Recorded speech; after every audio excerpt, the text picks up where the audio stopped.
সুপ্রিয় দর্শক মণ্ডলী, আমরা কদমতলী গ্রামের আমার এক তরুণ ভাই উদ্যোক্তা। উনি অনেক হাঁস পালতেছে এরকম উন্মুক্ত জায়গায়। দেখেন, এটা একটা বিল, তো অনেকগুলা হাঁস দেখতেছি। আমি ভাইকেও দেখতে পাচ্ছি। আমি ভাইয়ের কাছে যা কিছু জানতে চাইব। আসসালামু আলাইকুম ভাই। ওয়ালাইকুম আসসালাম। ভাই, আপনার নাম? আমার নাম হচ্ছে সাংবাদিক মনিরুল ইসলাম। ভাইয়ের নাম হলো সাংবাদিক মনিরুল ইসলাম ভাইয়া। উনি ভাই, এনে কতগুলা হাঁস আছে? এখানে আছে 250টা। 250টা হাঁস এই যে ভাই লালন পালন করে। আপনারা দেখতে পাচ্ছেন যে দর্শক খাবার দিছে। কতগুলা কি কত সুন্দর করে হাঁসগুলা খাচ্ছে। আমি ভাইয়ের কাছে এই হাঁসের জাত সম্পর্কে জানতে চাই। এটা আমি খাকি ক্যাম্বেল হিসাবে এটা নিয়েছিলাম, কিন্তু আসলে মূলত এটা অরিজিনাল খাকি ক্যাম্বেল না।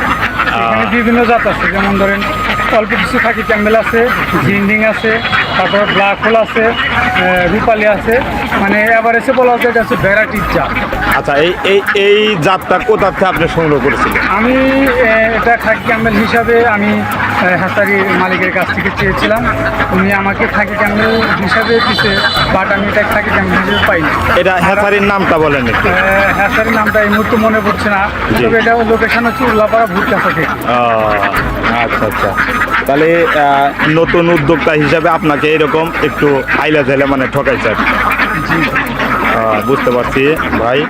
তবে আসলে আমরা যারা ক্ষুদ্র উদ্যোক্তা আছি, আমাদের প্রথম পালনে এরকম করা আসলে ঠিক না। খাকি ক্যাম্বেল যে হাঁসটা আমরা দেখছি অনেক আকারে বড় হয়। হ্যাঁ, বড় হয়, অল্প দিনে খাদ্য দিলে তাড়াতাড়ি বড় হয়।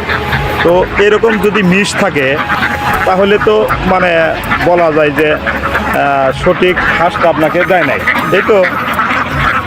তো ভাই, আপনি কত বছর হলো এই হাঁস পালনের সাথে জড়িত? আমি হচ্ছে 4 বছর আগে আমি একবার করেছিলাম। তো তখন আসলে ডেভেলপ করতে পারি নাই, লসের সম্মুখীন হয়েছিলাম। জি ভাই। তারপরে এখন আবার শুরু করছিলাম।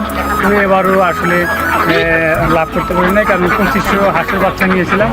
এখন সবগুলা মারা গিয়া বা কিছু হারানোর পর এখন আমার কাছে 250টা আছে। আচ্ছা, আমরা জানতে চাবো যে গত বছর যে আপনি হাঁস পালন করেছিলেন, এই লসের কারণটা কি? লসের কারণ হচ্ছে আমি এক ফার্স্ট যেটা বলবো সেটা হচ্ছে আপনার জাত নির্ণয় করতে হবে, এবং এটার যে ট্রিটমেন্টটা আছে, মানে বাচ্চা ঘরে আনার পর থেকে কী কী আপনার পদক্ষেপ নিতে হবে, ওগুলো নিতে হবে। আচ্ছা, মূলত ভাই হাঁসের কি রোগটা হয় বেশি? হাঁসের সবচেয়ে দুটা রোগ হচ্ছে সবচেয়ে মারাত্মক। একটা হচ্ছে ডাক প্লেগ, আর হচ্ছে ফাউল কলার। এই দুইটা হচ্ছে সবচেয়ে মারাত্মক হাঁসের জন্য। তবে এই দুটার ভ্যাকসিন করলে এই রোগ থেকে মুক্তি পাবে। আমি আর একটা কথা জানতে চাবো ভাই, যে আপনি কি আমাদের যে পশু হসপিটাল আছে, ওনারা কি কোনো সাহায্য সহযোগিতা করে? ওনারা সহযোগিতা বলতে, যদি কোনো সমস্যা হয় ওখানে গেলে জাস্ট শুধু একটা ওষুধ লিখে দেয়, পরামর্শ দেয়। তো পশু ডাক্তার আসে, পর্যবেক্ষণ করে না এখানে?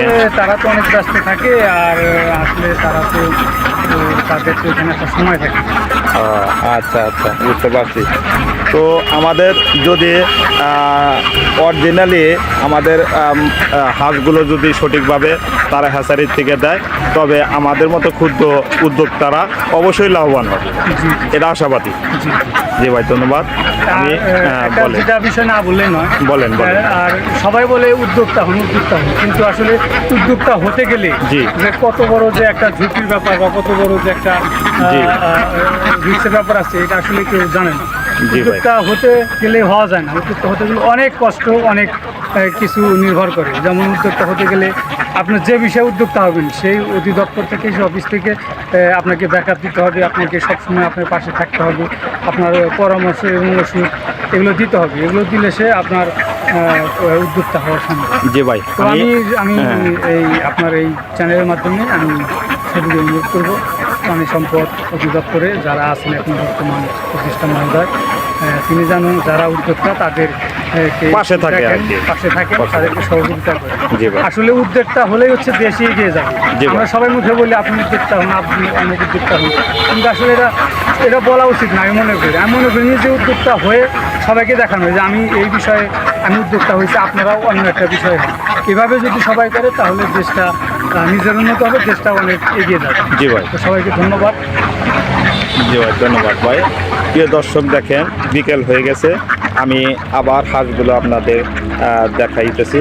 অনেক সুন্দর হাঁসগুলো দেখেন, দেখে মনোনীত হবে। আপনারা চাইলে হাঁস পালন করতে পারেন অনেকাংশে। ধন্যবাদ সবাইকে।